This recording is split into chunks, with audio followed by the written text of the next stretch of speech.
പാലക്കാട് ഷൊർണൂരിൽ 14-കാരന്റെ വനിതാ പോലീസ് ഉദ്യോഗസ്ഥയുടെ മർദ്ദനമെന്ന് പരാതി. ചേലക്കര പോലീസ് സ്റ്റേഷനിലെ വനിതാ കോൺസ്റ്റബിളായ ജാസ്മിനെതിരെയാണ് പരാതി.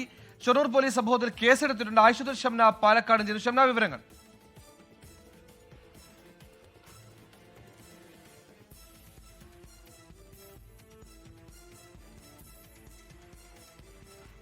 പതിനാലുകാരനെ വനിതാ പോലീസ് ഉദ്യോഗസ്ഥ മർദ്ദിച്ചു എന്നാണ് പരാതി. ഈ പരാതിയിൽ ഇപ്പോൾ പോലീസ് കേസെടുത്തിട്ടുണ്ട്. ചേലക്കര പോലീസ് സ്റ്റേഷനിലെ വനിതാ കോൺസ്റ്റബിളായ ജാസ്മിനെതിരെയാണ് പരാതി. എന്തിന് മർദ്ദിച്ചു എന്ന കാര്യത്തിൽ വ്യക്തത വന്നിട്ടില്ല. ദൃശ്യങ്ങൾ കാണുന്നത് പോലെ വലിയ തരക്കേടില്ലാത്തൊരു പരിക്ക് ആ കുട്ടിയുടെ കഴുത്തിന്റെ ഭാഗത്ത് കാണുന്നുണ്ട്. ഷംന, എന്തിനാണ് ഈ മർദ്ദനം എന്നാണ് പരാതി?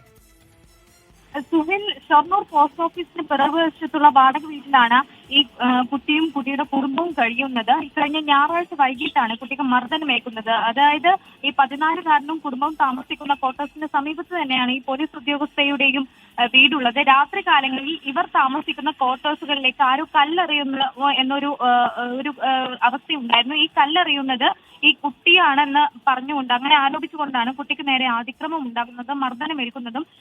ഈ കുട്ടിക്ക് കാര്യമായി തന്നെ പരിക്ക് പറ്റിയതോടുകൂടി ഒറ്റപ്പാലത്തെ സ്വകാര്യ ആശുപത്രിയിലും പിന്നീട് താലൂക്ക് ആശുപത്രിയിലും കുട്ടിക്ക് ചികിത്സ നൽകുകയായിരുന്നു. എന്തായാലും സംഭവത്തിൽ ഇപ്പോൾ അതിരൂക്ഷ വിമർശനം തന്നെയാണ് പോലീസിന് നേരെ ഉയരുന്നത്. അതായത് ഈ കല്ലെറിയുന്നത് കുട്ടിയാണെന്ന ആരോപണത്തെ തുടർന്നാണ് ഇത്തരം ഒരു ക്രൂര മർദ്ദനത്തിന് കുട്ടി ഇരയാവുന്നത്. സുഹേ, ആരോ കല്ലെറിഞ്ഞത് കുട്ടിയാണെന്ന് സ്വയം അങ്ങ് ധരിച്ച് വനിതാ പോലീസ് ഉദ്യോഗസ്ഥ ധാർഷ്ട്യം കാണിച്ചു, തല്ലി, ഇത്തരത്തിൽ പരിക്കേറ്റു. സംഭവത്തിൽ കേസെടുത്തിട്ടുണ്ട്. ലോകത്തെവിടെയായാലും ഏത് സമയത്തും 24 വാർത്തകളും ഓഗ്മെന്റഡ് റിയാലിറ്റി പാക്കേജുകളും എക്സ്പ്ലെയിനറുകളും വിശദമായി കാണാൻ ഞങ്ങളുടെ യൂട്യൂബ് ചാനൽ നിങ്ങൾക്ക് സബ്സ്ക്രൈബ് ചെയ്യാം.